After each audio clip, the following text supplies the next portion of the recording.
नमस्कार, आपका स्वागत है हमारे चैनल बायो गुरु पर। आज का हमारा टॉपिक है रक्तदान। ये चैप्टर 4 है, क्लास 10th का प्रतिरक्षा एवं रक्त समूह का पार्ट 4 पढ़ रहे हैं। चलिए स्टार्ट करते हैं वीडियो को। रक्तदान क्या होता है? ये एक ऐसी विधि है जिसमें रक्त या रक्त पर आधारित उत्पाद जैसे प्लेटलेट्स, प्लाज्मा को स्थानांतरित किया जाता है, उसे रक्तदान कहते हैं। सर्वप्रथम रक्तदान 15 जून 1667 में फ्रांस के एक वैज्ञानिक थे,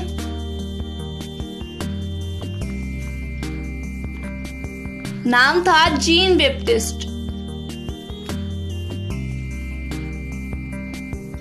बैप्टिस्ट डेनिस द्वारा किया गया। सबसे पहले रक्तदान किसने किया? जीन बैप्टिस्ट डेनिस ने, ये वैज्ञानिक का नाम है। इन्होंने क्या किया? एक 15 साल के बच्चे में भेड़ के रक्त का स्थानांतरण करवाया था और 10 साल बाद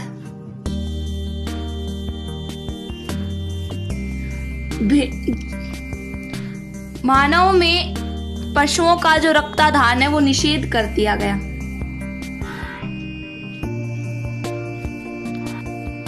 रक्त को स्रोत के आधार पर 2 भागों में बांटा गया है, एक अन्य व्यक्तियों से संग्रहित रक्त और एक स्वयं संग्रहित रक्त। इसे हम आगे एक्सप्लेन से पढ़ेंगे। अब हम जान लेते हैं कि रक्तदान की आवश्यकता होती क्यों।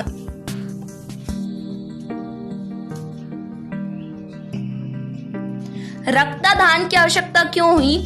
यदि हमें कोई चोट लग जाती है जिससे अत्यधिक रक्त है वो स्राव होता है, रक्तस्राव होता है, इसके कारण रक्तदान करवाना पड़ता है।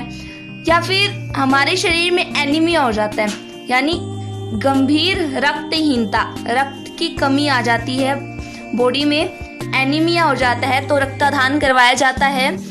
या फिर ऑपरेशन के टाइम भी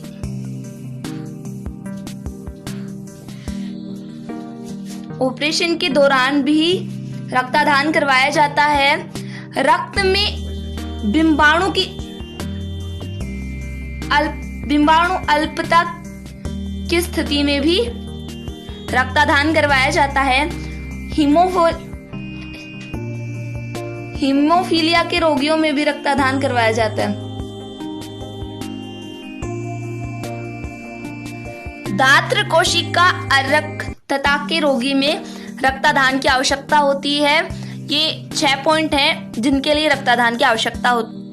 अब हम पढ़ेंगे रक्तदान की प्रक्रिया 2 चरणों में पूरी होती है। एक तो है रक्त संग्रह और एक आदान। पहले हम रक्त संग्रह पढ़ते हैं। जिस व्यक्ति का रक्त संग्रह किया जाता है पहले उसके स्वास्थ्य की जांच की जाती है।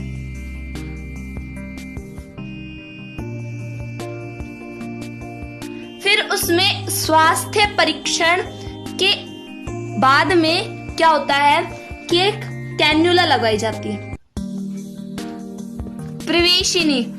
प्रवेशिनी के माध्यम से विशेष प्रकार के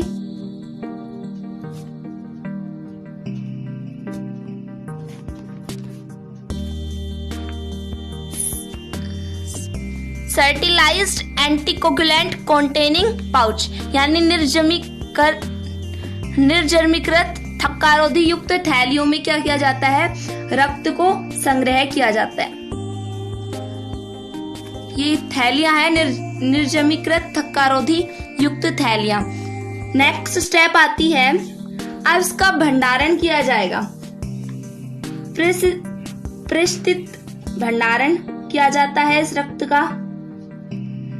इस भंडारण में क्या होता है? जीवाणु की वृद्धि रोकी जाती है रक्त में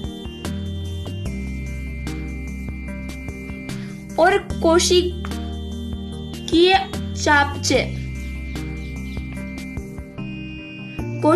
चापचे को धीमा किया जाता है, कम किया जाता है। जो रक्त संग्रहित किया गया है उसमें कई प्रकार की जांचें की जाती हैं कि HIV वायरस, HIV के बारे में RH फैक्टर कौन सा है, ब्लड ग्रुप कौन सा है, हिपेटाइटिस बी है या नहीं, इन रोगों के बारे में भी जानकारी की जाती है।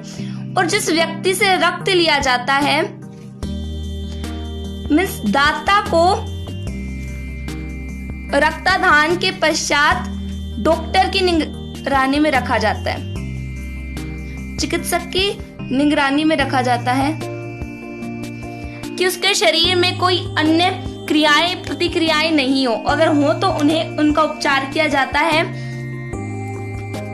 अब नोट है, रक्तदान में प्लाज्मा जो है, रक्तदान के बाद प्लाज्मा की आपूर्ति हो जाती है हमारे शरीर में 2-3 दिन में। औसतन 36 दिन के बाद रक्त कोशिकाएं हैं वो परिसंचरण प्रणाली में सुचारू रूप से कार्य करने लगती हैं, प्रतिस्थापित हो जाती है। एक बार फिर से देखिए इसमें 4 फैक्टर कौन से हैं। व्यक्ति की पहले उसके स्वास्थ्य की जांच की जाती है, फिर उसमें कैनुला के माध्यम, एक विशेष प्रकार की कैनुला के माध्यम से निर्जमीकृत थक्कारोधी युक्त थैलियों में उस रक्त का संग्रहण किया जाता है। अब इसे प्रतिस्थिति भंडारण में रखा जाता है, जिससे रक्त संग्रह किया गया था उसमें जीवाणु की वृद्धि को रोका जाता है और कोशिकीय चयापचय को धीमा किया जाता है। और देखा जाता है कि रक्त में RH फैक्टर कौन सा है, ब्लड ग्रुप कौन सा है, HIV के बारे में कई जांचें की जाती हैं, कुछ रोगों के बारे में भी है। रक्तदान के पश्चात दाता को डॉक्टर की निगरानी में रखा जाता है कि उसके शरीर में कोई अन्य प्रतिक्रिया तो नहीं हो रही है। नोट है यहाँ पर, प्लाज्मा की आपूर्ति रक्तदान के पश्चात हमारे शरीर में 2-3 दिन में पूरी हो जाती है। औसतन 36 दिन बाद जो रक्त कोशिकाएं हैं वो परिसंचरण प्रणाली में प्रतिस्थापित हो जाती हैं।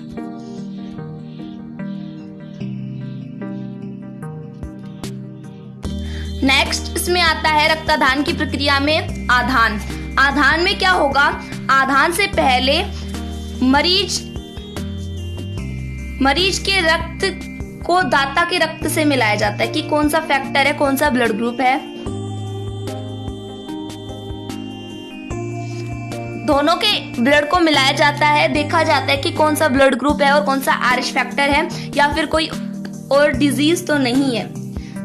अब जो रक्त संग्रहित किया गया था, संग्रहित रक्त को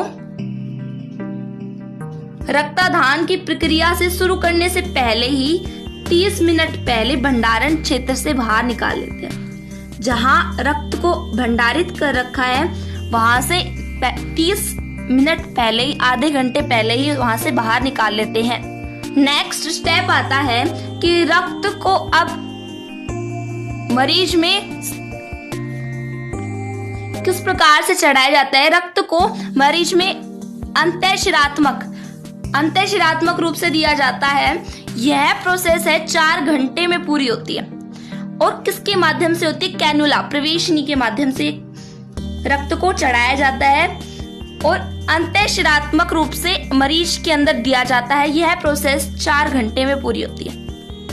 रक्तदान के बाद कई प्रक्रियाएं होती है कई रोगियों में, जैसे बीमार, ज्वर, ठंड लगना, दर्द होना, साइनोसिस, हार्ट बीट बढ़ जाना, इनको रोकने के लिए उन्हें टैबलेट्स दी जाती हैं, औषधियां दी जाती हैं। अब हमने यहाँ पर देखा था कि रक्त को स्रोत के आधार पर 2 भागों में बांटा गया। अब इसका वर्णन पढ़ेंगे हम किस प्रकार से। अन्य रोगियों से संग्रहित रक्त मीन्स संजात आधान, और स्वयं का रक्त मतलब समजीवी आधान। अब हम समजात आधान और समजीवी आधान को पढ़ेंगे। पहला है समजात आधान। समजात आधान में क्या होता है, इसमें अन्य व्यक्ति, कोई भी व्यक्ति हो सकता है, उसका रक्त हमारे शरीर में चढ़ाया जाता है। अन्य व्यक्ति से रक्त संग्रहित किया जाता है और संग्रहित रक्त का उपयोग हमारे शरीर में किया जाता है। इसे कहेंगे समजात आधान। मतलब इसे इस प्रकार से याद कर सकते हैं कि जात, हम मनुष्य एक ही जात के हैं, तो समान जाति के लोगों में यानी समान जाति के व्यक्ति सभी आते हैं। तो अन्य व्यक्तियों से संग्रहित रक्त का क्या करना, रक्त को उपयोग में लाना, उनको हमारे शरीर में चढ़ाना समजात आधान कहलाता है। नेक्स्ट आता है समजीवी आधान। समजीवी आधान में क्या आएगा? इस आधान में हमारा खुद का रक्त यानी व्यक्ति का स्वयं का रक्त संग्रहित करके का जो संग्रहित रक्त है उसे काम में लिया जाता है।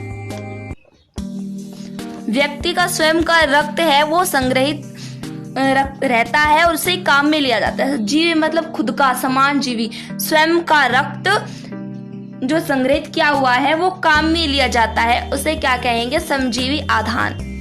अब हम पढ़ेंगे रक्तदान में बरती जाने वाली सावधानियां कि रक्तदान करते समय हमें क्या क्या सावधानियां रखनी चाहिए। इसमें फर्स्ट आता है कि जो देने वाला है, दाता है और रोगी है, उनमें ब्लड ग्रुप देखा जाता है कि ए है, बी है या ए बी है या ओ। इन एंटीजन का ब्लड ग्रुप का मैच किया जाता है। सेकंड आता है कि जो देने वाला है, रक्तदान करने वाला, दाता के रक्त में कोई रोग कारक या हानिकारक तत्व तो नहीं है।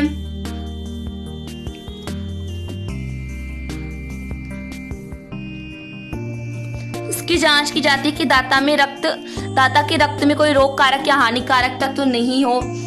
थर्ड आता है कि दोनों के रक्त में, दाता के रक्त में और रोगी के रक्त में RH फैक्टर मिलाया जाता है। RH फैक्टर कौन कौन से? RH नेगेटिव और RH पॉजिटिव। हमने देखा था पिछली वीडियो में RH फैक्टर 2 प्रकार का है।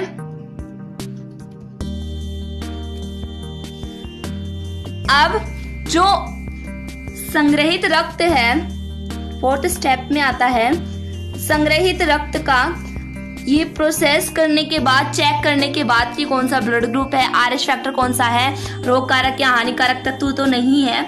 इस प्रक्रिया को करने के बाद इसका प्रशिस्ति भंडारण किया जाता है।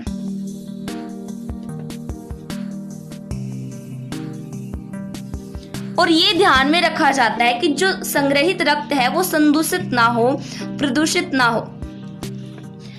नेक्स्ट आता है छठा,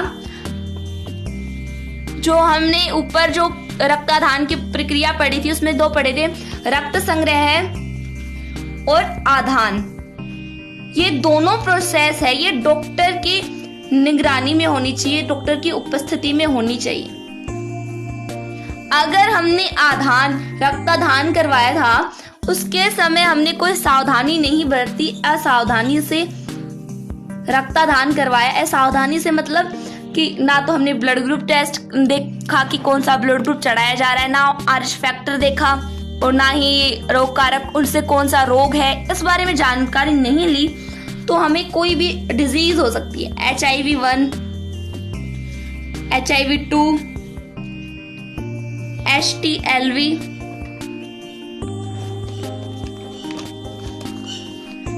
HTLV2, हेपेटाइटिस B, C और कई प्रकार की डिजीज हो जाती हैं हमने अगर रक्तदान के समय असावधानी रखी तो।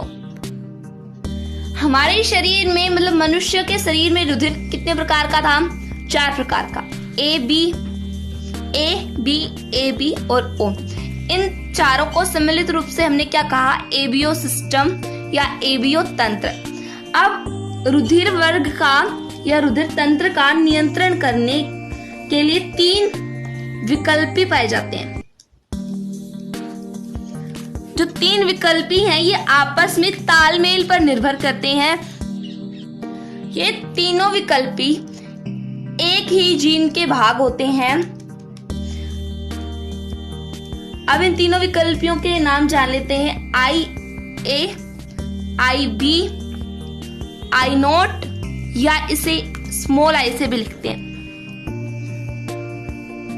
जो I0 और I है, एक ही बात है, I0 बोल दो या I बोल दो, ये अप्रभावी होते हैं। कैसे होते हैं? अप्रभावी, या ये कह सकते हैं कि किसी प्रतिजन के निर्माण में भाग नहीं लेते हैं, एंटीजन के निर्माण में भाग नहीं लेते हैं। आरबीसी की सतह पर प्रतिजन ए और प्रतिजन बी या एंटीजन ए एंटीजन बी पाया जाता है। इनका निर्माण कौन से युग्म विकल्प से होगा? ए का निर्माण तो IA से और बी का IB से निर्माण होगा। अब हम इसकी एक टेबल देख लेते हैं। ये टेबल है, इसमें ब्लड ग्रुप 4 है, AB और O। अब इसमें जीन प्रारूप हमने देखा था कि जो 3 विकल्पी थे, ये तीनों विकल्पी एक ही जीन से बने हुए हैं, एक ही जीन के भाग हैं। अब यहाँ पे ए का जीन प्रारूप होगा IA या इसे कह सकते हैं IAI स्मॉल i, IB या IB स्मॉल i। AB का जीन प्रारूप है IAIB, O का जीन प्रारूप है II स्मॉल II। अब इसका उपयोग देखते हैं कि ये पैतृक संबंधी विवादों में के हल में काम आता है। ये हम आगे पढ़ेंगे विस्तार से। सफल रक्तदान में भी काम आता है कि कौन सा ब्लड ग्रुप है, कौन सा जीन प्रारूप है। नवजात शिशु में अगर रुधिर लेनता हो तो उसमें भी काम आता है। आनुवांशिक रोग होते हैं जैसे हीमोफीलिया के इलाज में भी ये जो रुधिर वर्ग के आनुवांशिक महत्व हैं ये काम में आते हैं। अब हम देखेंगे कि मान लीजिए जैसे आपको आपका ब्लड ग्रुप नहीं पता, उसे हम किस प्रकार से निकालेंगे, एक प्रोसेस है वो बताएंगे कि मान लीजिए आपको आपकी मम्मी का ब्लड ग्रुप पता है और आपके पापा का भी पता है, उन दोनों के ब्लड ग्रुप से आप अपना ब्लड ग्रुप निकाल सकते हैं। मान लीजिए मेल का जो कोई भी ले लेते हैं, अब हमें यहाँ पे निकालना है कि कौन सा ब्लड ग्रुप बच्चे में कौन सा ब्लड ग्रुप होगा। मेल का जो मान लेते हैं हमने ब्लड ग्रुप O है और फीमेल का जो ब्लड ग्रुप है वो AB है। अब इन दोनों के युग्म विकल्पी जीन प्रारूप लिख लिए हैं हमने। इसका जो पहला I है, 2 I है, डबल I है, इसमें IAIB। अब पहले हम क्या करेंगे, जो पहला I है उसको इससे मिला दें IA से।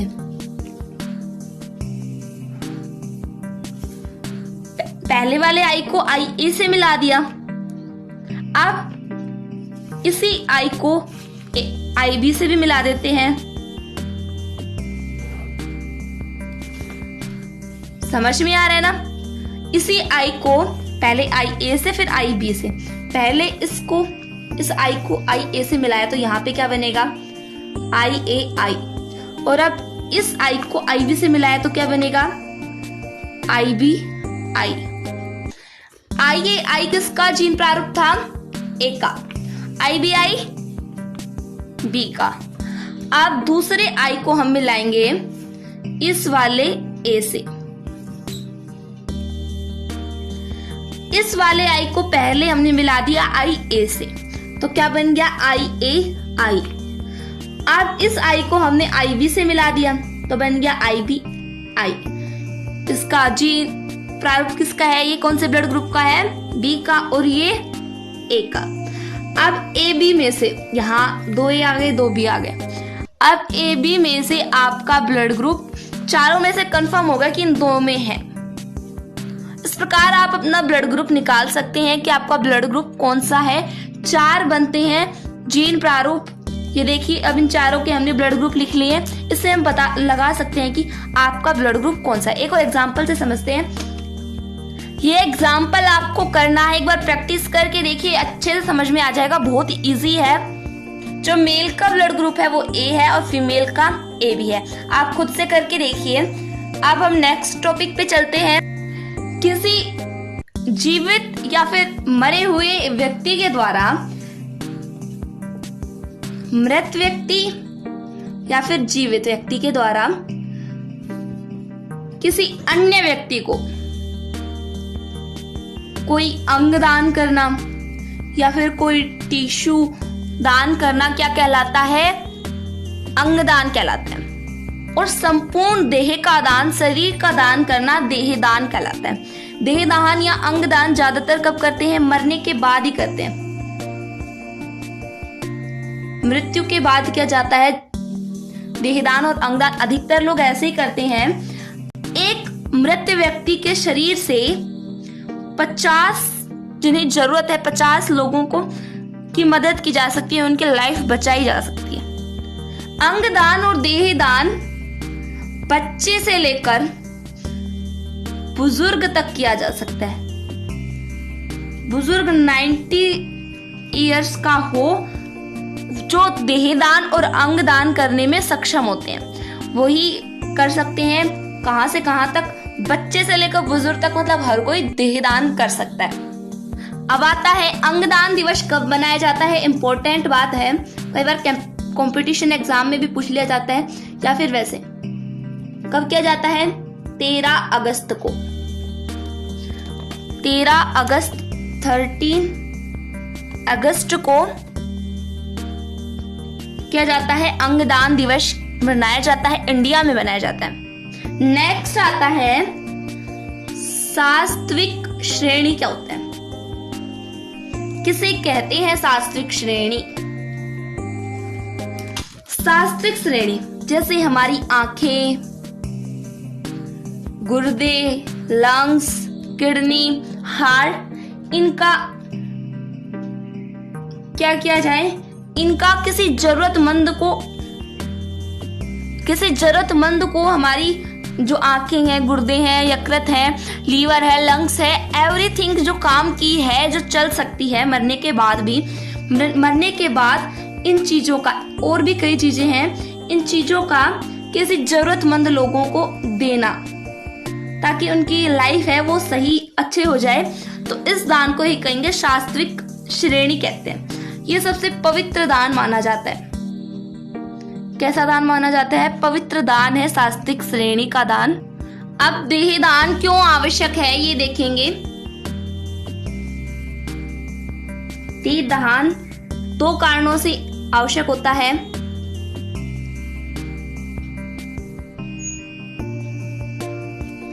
पहला है, यदि कोई व्यक्ति दिमागी हालात के कारण उसकी मृत्यु हुई है और ब्रेन डैमेज के कारण वो मृत हुआ है, तो उसके अंग निकाल करके हम किसी जरूरतमंदों को प्रत्यारोपित कर सकते हैं या फिर उन्हें दे सकते हैं। उनके अंग तभी दिए जा सकते हैं जब उसकी दिमागी मृत्यु हुई हो, दिमागी रूप से वो उसका ब्रेन है वो डैमेज हो, तभी उसके जो अंग हैं वो दूसरे लोगों में प्रत्यारोपित किए जा सकते हैं।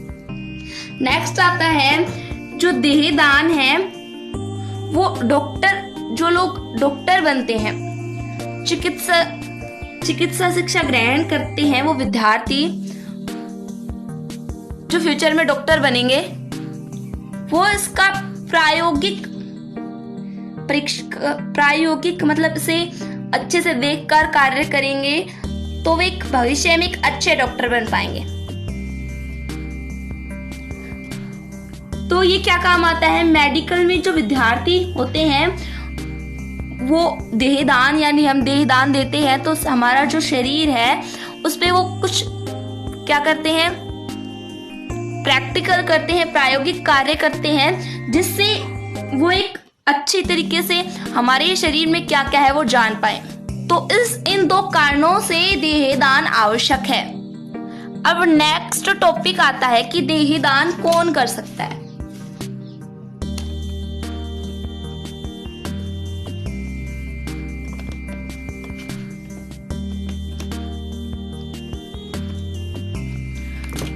तो हर वो व्यक्ति दान कर सकता है जो 18 वर्ष की आयु से ऊपर हो। इसके लिए पेरेंट्स और कोई कानूनी जो अभिभावक होते हैं उनकी सहमति आवश्यक होती है। कोई भी व्यक्ति जो किसी भी धर्म या जाति से बिलोंग करता हो, वो भी इस, या फिर कोई लिंग हो, मेल हो, फीमेल हो, वो इस, यानी वो अपना देहदान कर सकता है, अंगदान कर सकता है। देहदान करने वाले मीन्स दाता को अपने जीवन काल में ही 2 गवाहों की जरूरत होती है, 2 गवाहों की लिखित सहमति की जरूरत होती है। यदि मृत्यु से पूर्व दाता ने ये नहीं बताया कि उसे देहदान करना है, तो मृत्यु के बाद देहदान वो इंसान कर सकता है जिसके पास उसकी डेड बॉडी है, इसको या फिर जिसको अधिकार है वो ही उस दाता के मृत्यु के बाद देहदान करवा सकता है, या फिर जिसके पास जो डेड बॉडी है, डेड बॉडी का विधिवत आधिपत्य है, वो ही इस मृत शरीर का देहदान करवा सकता है। इंडिया में देहदान और अंगदान दोनों ही कानूनी रूप से मान्य है, लीगल है। तो यहाँ पर आपका चैप्टर फिनिश होता है। आशा करती हूँ कि आपको ये चैप्टर समझ में आया होगा। अगर आपको हमारा ये वीडियो अच्छा लगा हो तो चैनल को सब्सक्राइब, वीडियो को लाइक और शेयर जरूर करें। धन्यवाद।